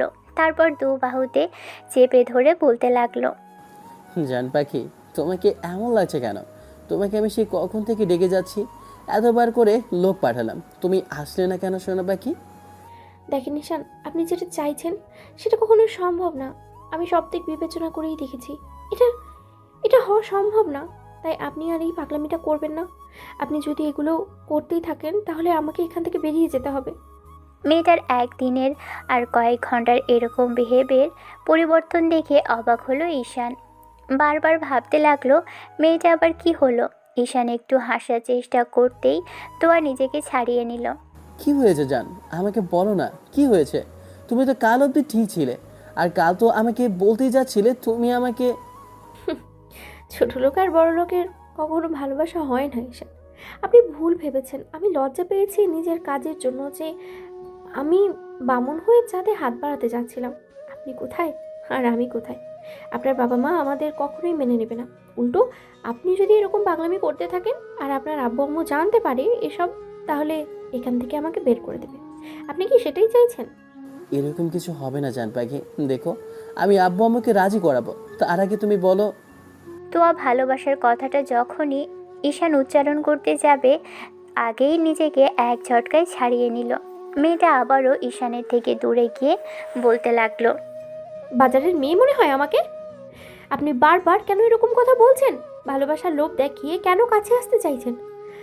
আপনি শুনতে পাননি আমি আপনাকে ভালোবাসি না? I hate you, I just hate you. আমি আপনাকে কখনো ভালোবাসিনি আর বাসবও না। আপনাদের মতো বড় লোকের ছেলেদের আমার চেনা আছে খুব ভালো করে। মিষ্টি মিষ্টি কথা বলে বেড পর্যন্ত নেবেন, আর তারপরে মেয়েদের শরীরটাকে নোংরা করে ছেড়ে দিবেন, তাই না? ঈশান অবাক হয়ে গেল মেয়েটা এমন নিম্নমানের চিন্তাভাবনা দেখে। ঈশান অবাক হয়ে গেল মেয়েটার এমন নিম্নমানের চিন্তাভাবনা দেখে। তোয়া এক গাদা কথা শোনালো ছেলেটাকে। শেষে ওর ভালোবাসাটাকে ছোট করতে দেখে ঈশান ওকে হাতের ইশারায় আর বলতে লাগলো, আমার ভালোবাসাটা এতটা নোংরা ছিল না তোয়া, তুমি যতটা ছোট আজকে বানালে। যাই হোক, আমি বুঝতে পেরেছি কিছু তো একটা হয়েছে। আগে আমি সেটার খোঁজ খবর করব, তারপর তোমার কাছে আসব। যদি সত্যিকারের ভালোবাসি তোমাকে নিজের করে নিব, না হলে কখনো আর আমাকে তুমি চোখের সামনে থেকে দেখতেও পাবে না। ঈশান কথাটা বলেই চোখের পানি নিয়ে বেরিয়ে গেল। সাথে সাথে তোয়া কাঁদতে কাঁদতে ফ্লোরে বসে পড়ল। মুখে হাত দিয়ে চেপে ধরে কাঁদতে লাগলো। কেন জানি ছেলেটাকে ফিরিয়ে দিয়ে খুব বেশি কষ্ট লাগছে। এত সব বাজে বাজে কথা বলে এখন নিজেরই খারাপ লাগছে। সদ্য জন্ম নেওয়া অনুভূতিটাও আজকে নিজেকেই কবর দিতে হলো। আজকের পর হয়তো ঈশানের সাথে আর কখনোই দেখা হবে না ওর। হয়তো ছেলেটা বেশি বাড়াবাড়ি করলে এখান থেকে বেরিয়ে যেতে হবে। বাসায় ফিরছিল ঈশান, ভেবেছিল আব্বু আম্মুকে বিষয়টা জানাবে, কিন্তু তার আগেই মেহেদি এমন কিছু জানালো যার জন্য ঈশান সারপ্রাইজড হয়ে গেল। বাসায় এসে ঈশান রুমে সব কিছু ভাঙচুর করতে আরম্ভ করলো। ঘণ্টাখানেকের মধ্যে আবু বাসায় ফিরে আসতেই ঈশান বলতে লাগলো, তোয়াকে তোমরা কি বলেছ? কে তোয়া? আর কিসের কথা বলছো তুমি? আমি খুব ভালো করেই বুঝতে পারছি কালকে তোয়া আর আমাকে একসাথে দেখে তুমি অনেক বাজে কথা বলেছো ওকে, তাই না? বাজারের মেয়ের সাথে তুলনা করেছো ওকে। তুমি যাদের সাথে আমার বিয়ের কথা বলেছো তারা কেউ আমার জন্য যোগ্য না, একমাত্র ওই আমার জন্য যোগ্য। আর শুনে রাখো, বিয়ে যদি কাউকে করি আমি ওকেই করব। ঈশান, কিভাবে কথা বলছো তুমি বাবার সাথে? তুমি কি ভুলে গেছো উনি তোমার বাবা হয়? এখনো ভুলে যায়নি উনি আমার বাবা, না হলে আমি এমন কিছু করে ফেলতাম যার জন্য ওনার মনে হতো আমি খুব আদর্শ নিয়ে বড় হয়েছি। ঈশান, চিৎকার করো না আম্মু, ওনাকে জিজ্ঞেস করে দেখো কাল হসপিটালে গিয়ে নিজের মেয়ের বয়সে একটা মেয়েকে গিয়ে কত সব বাজে বাজে কথা বলেছে। একটাবার ওনার মনে হয়নি ওরকম একটা মেয়ে ওনারও থাকতে পারতো? উনি একটা মেয়েকে এত বাজে কথা কি করে বলতে পারলো বাবা হয়ে? একজন মেয়ের বয়সী মেয়েকে এত সব বিশ্রী কথা কেউ বলতে পারে? আমার সেটা ধারণার বাইরে ছিল। যার যেটা প্রাপ্য আমি তাকে বুঝিয়ে দিয়েছি। এখনও ওর ভাগ্য ভালো আমি ওকে চাকরি থেকে বের করে দেইনি। আব্বু, এবার কিন্তু বাড়াবাড়ি করে ফেলছ। আমি তোমাদের বলতে এসেছিলাম আমি ওকে ভালোবাসি, আর আমি খুব শীঘ্রই জানাতামও আমি ওকে ভালোবেসেছি আর বিয়ে করতে চাই। আর কথা বলছো, কিসের কথা বলছো তুমি? সেটা আব্বুকে জিজ্ঞেস করে দেখো। তোমার ছেলে একটা সামান্য নাশ রাস্তার মেয়েকে ভালোবেসেছে, আর সে নাকি তোমার ঘরের বউ হওয়ার যোগ্য বলেছে। আমার জীবনে সবচেয়ে বড় ভুল ছিল তোমার ছেলেকে দেশে পাঠিয়ে। এদের সব মেয়েদের দেখলাম যারা কোটিপতি, ওরকম হাজারটা মেয়েকে তোমার ছেলের সামনে এনে দাঁড় করাতে পারি।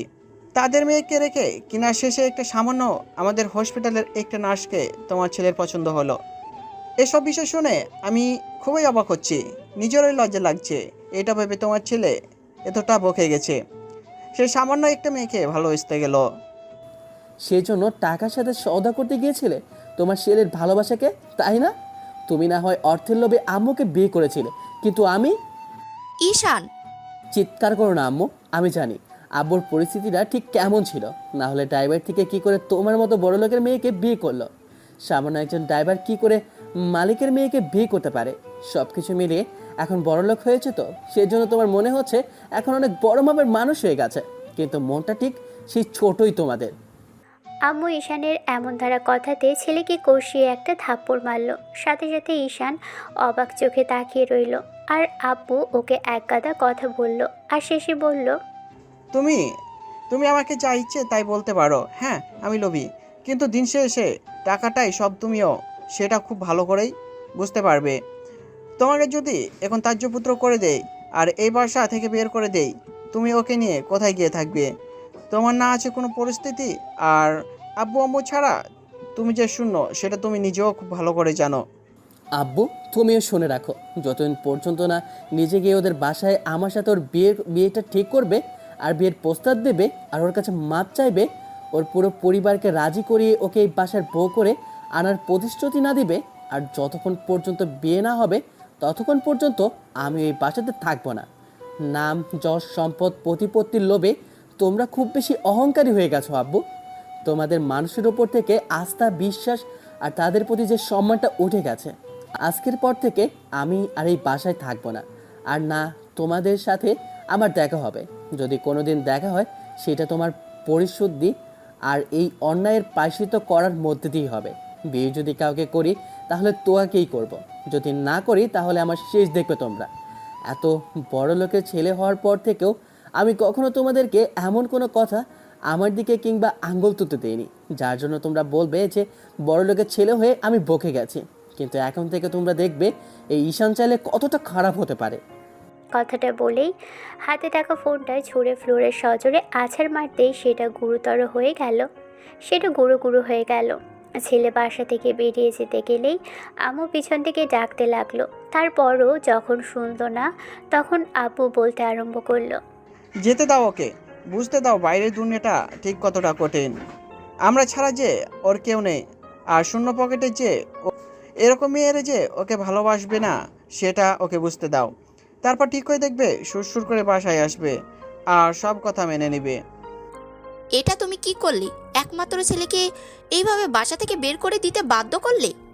ও কি চেয়েছিল? একটা মেয়েকে ভালোই তো বেসেছিল। ভালোবাসার কাছে এসব টাকা পয়সা যে খুব বেশি বড় নয় সেটা তো তুমিও জানতে। তাহলে তোমাকে আমি কেন বিয়ে করেছিলাম বলো? দেখো শাইলা, তুমি বুঝতে পারছো না, ও আবেগের বশে এরকম কথা বলছে তাই। ব্যাস, তোমার সাথে আমার আর কোনো কথা নেই। এরপর যদি কোনো কথা হয় সেদিন হবে যেদিন আমার ছেলেকে তুমি ফিরিয়ে আনবে, আর যেদিন ও হাসি মুখে এসে বাসায় ফিরে আসবে সেদিনই তোমার সাথে আমার কথা হবে। তার আগে তুমি আমার সাথে এক মুহূর্ত পর্যন্ত কথা বলতে পারবে না। ব্যাস। ভদ্রলোক পড়ে গেলেন বিপাকে। ভাবলেন সব কিছু ঠিক হয়ে যাবে, কিন্তু ঠিক আর হলো কোথায়? ওই দিনের পর থেকেই ঈশান আর বাসায় আসলো না। ফোনটা তো আগেই ভেঙে দিয়ে গিয়েছিল, আর বাকিগুলো বাসায় রেখেই গিয়েছিল। তাই আর বাসার কারো কিংবা বন্ধুরা ওর সাথে কোনো যোগাযোগ করতে পারেনি।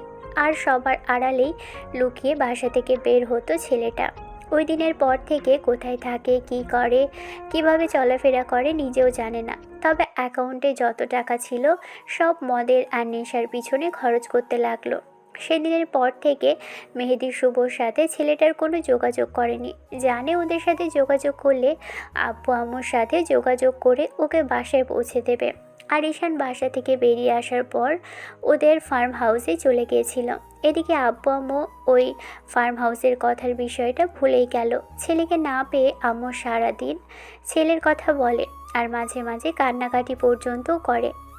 আব্বু চেষ্টা করলেও ঈশানের খোঁজ খবর নেওয়ার, কিন্তু কোনো কাজ হলো না। ছেলেটা কোথায় থাকে, কি করে, ব্যবসায়ীর কাজের জন্য সেদিকেও নজর দিতে পারছে না। শেষে পত্রিকায়, এমনকি টিভি নিউজে দেখানো পর্যন্ত হলো। একই শহরে থেকেও ছেলের খোঁজ পাচ্ছে না। ঈশান লোকচক্ষুর আড়ালে থাকে, নাইট ক্লাবে গিয়ে নেশা করে, বাসায় ফিরত সে মাঝরাতে, আবার সেই দুপুরের দিকে ঘুম থেকে উঠে আবার সে একই কাজ। ইচ্ছে হলে খাবার খেত, না ইচ্ছে হলে আবার শুয়ে থাকতো। সারাদিন শুয়ে বসে এগুলোই করত। সেদিনের পর থেকে তোয়ার সামনে নিজেই লজ্জায় যেতে পারেনি ঈশান। আপু এরকম সব বাজে বাজে কথা তোয়াকে আগে বলেছে, আর যখন প্রতিজ্ঞা করে নিয়েছে আবু যদি কখনো তোয়াকে ওর বউ করে, ও বাড়িতে নিয়ে যায় আর ওর কাছে মাফ চাই, তাহলে ও বাড়িতে ফিরে যাবে, না হলে আর কখনো ফিরে যাওয়ার কথা কল্পনাও করবে না। কিন্তু ঈশানের সেই ধারণাকে পাল্টে দিল। ভাবল যে আব্বু হয়তো কখনো ওকে এসব বিষয়ে কথা বলতেও আসবে না, আর কোনো খোঁজ খবরও করবে না। কারণ 1 মাস পেরিয়ে যাওয়ার পরে যখন ওর খোঁজ খবর পেয়েও কোথাও এখানে আসেনি, ঈশান ভাবলো এখান থেকে চলে যাওয়া উচিত। কারণ যে কোনো সময় এখানে আপু না আসলেও আম্মু চলে আসতে পারে। 1.5 মাসের মাথায় ঈশান ফার্ম হাউস থেকেও বেরিয়ে আসে। সেদিন রাত 3টার দিকে বাসার দিকে ফিরছিল। আজকে সাথে গাড়িও নেই। আবুর দেওয়া সব জিনিসপত্রগুলোই ফার্ম হাউসে রেখে চলে এসেছে। ঈশান জানেও না যে আব্বু আম্মু ফার্ম হাউসে গিয়ে ওর খোঁজ খবর করেছে। অবশ্য শেষ 10 দিনে ছেলেটা ফার্ম হাউসেও যায়নি, আর সেই জন্য ওর খোঁজ খবর পায়নি। রাতে যখন হেঁটে হেঁটে একটা রাস্তার মাঝখান দিয়ে ঢুলতে ঢুলতে ফিরছিল, তখনই একটা গাড়ি খুব জোরে হর্ন বাজাচ্ছিল। হাঁটার মতো পরিস্থিতি ছিল না ছেলেটার। রাস্তার এদিকে ওদিকে করতে করতে শেষে গাড়ির সাথে ধাক্কা খেয়ে রাস্তার এক সাইডে গিয়ে পড়ে থাকলো। আঘাতটা গুরুতর না হলেও শরীরের অবস্থার অবনতি আর এরকম নেশা করার কারণে সেন্সলেস হয়ে পড়ে। পরদিন যখন জ্ঞান ফিরল, আর পরদিন ফিরেছে কিনা কিংবা কতদিন পরে ফিরেছে জ্ঞান, সেটাও ঈশান জানে না। তবে যখন ফিরল বুঝতে পারল হসপিটালের বেডে শুয়ে আছে, তবে আশেপাশে কেউ নেই। ঈশান ভেবেছিল মরে গেছে। এই বুঝি সব কিছু শেষ হয়ে গেল, আর বোধহয় তোয়ার আর মায়াবী মুখখানা দেখা হলো না। হসপিটালে কারা আনলো তাহলে? কিন্তু কে কাঁদছে? কই, আশেপাশে তো কাউকে দেখা যাচ্ছে না। তাহলে কি আম্মু কাঁদছে? না, আম্মুর কণ্ঠ তো এরকম না। বিষয়টা ভেবেই ছেলেটা আশেপাশে তাকানোর চেষ্টা করলে বুঝতে পারল পুরো শরীরটা ব্যথায় জর্জরিত। আবার আগের মতো কি সেই একই অবস্থা হলো? কই, না তো, হাত পা নড়াতে পারছে। আশ্চর্য, এই কি, বুকের উপর এত ভারী ভারী লাগছে কেন? ঈশান বুকের দিকে তাকালেই দেখলো বুকের উপর কেউ একজন মুখ গুজে দিয়ে শুয়ে আছে, আর সেই হয়তো ফুপিয়ে কাঁদছে। কিন্তু এই মেয়েটা কে? বেশ কিছুক্ষণ তাকিয়ে রইল ছেলেটা। তারপর মনে হতে লাগলো এবার অন্তত দেখা উচিত মেয়েটাকে। ঈশান মেয়েটার মাথার উপর হাত রাখতেই খেয়াল করলো ওর কান্নাটা থেমে গেছে। মেয়েটা চমকে উঠল ঈশানের এরকম রেসপন্স পেয়ে। হয়তো বুঝতে পারলো ছেলেটার জ্ঞান ফিরেছে। সাথে সাথে ঈশানের দিকে চোখ মেলে তাকাতেই ও বুঝতে পারলো এ কি, এ তো তোয়া। মেয়েটাকে দেখে ঈশান যেন জীবনের সবচেয়ে বেশি অবাক হলো।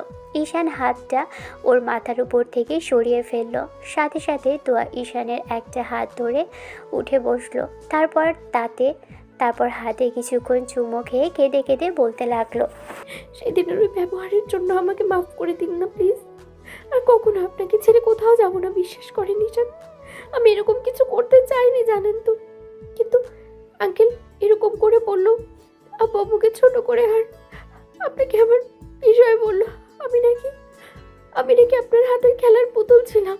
যে কোনো সময় আপনি আমাকে ছেড়ে চলে যাবেন, আর কখনো নাকি আমাকে ভালোবাসবেন না। তাই ঈশান কিছু বলল না, ফ্যাল ফ্যাল করে তাকিয়ে রইল। তো আবারও ফুপিয়ে কেঁদে উঠল, বলতে লাগলো, আপনি আমাকে ভুল বুঝছেন তাই না?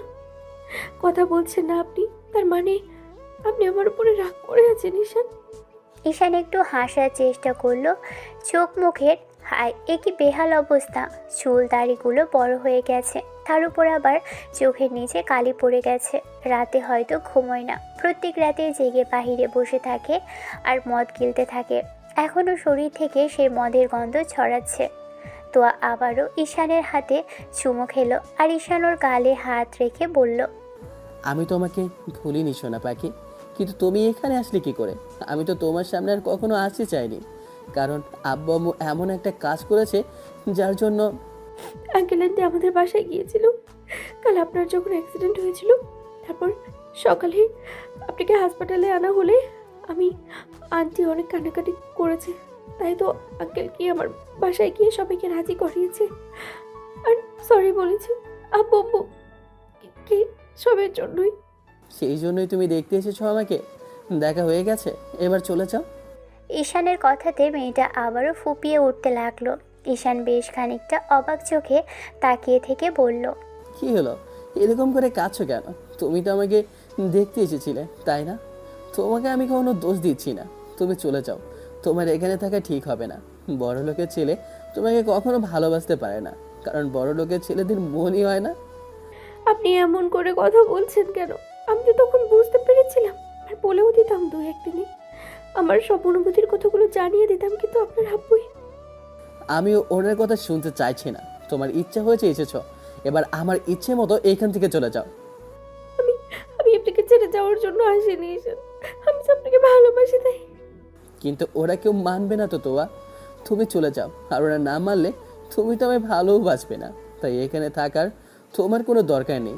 যে আমাকে ভালোবাসার পরেও স্বীকার করেনি, যে আমার ভালোবাসাটাকে ছোট করে দেখেছে, আমি নাকি তাকে ভালোবাসি না, বাজারের মেয়ের সাথে তুলনা করেছে নিজেকে, তার ভালোবাসার কোনো দরকার নেই আমার। যাও যাও, চলে যাও। দেখতে এসেছিলে, দেখা হয়ে গেছে, এখন আসতে পারো তুমি। ঈশানের এমন কথাতে তোয়া ফুপিয়ে উঠল।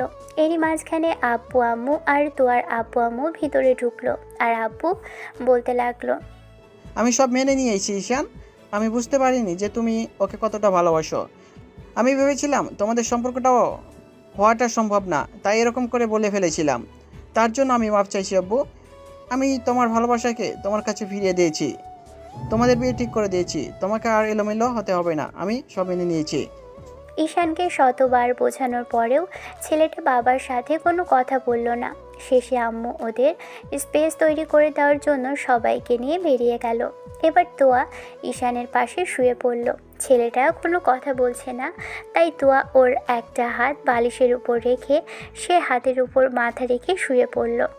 তারপর ওর বুকের কাছে মুখটা এনে ওর মুখের দিকে তাকিয়ে রইল।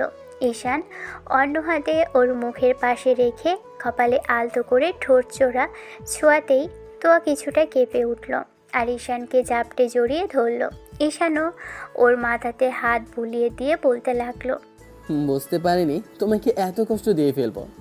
কষ্টের পরে যে আপনাকে পেলাম। আই লাভ ইউ সোনা পাখি। তোয়া ঈশানের বুকের মধ্যে মুখ লুকিয়ে শুধু বলল, আই লাভ ইউ টু। ভালো থাকুক ভালোবাসা।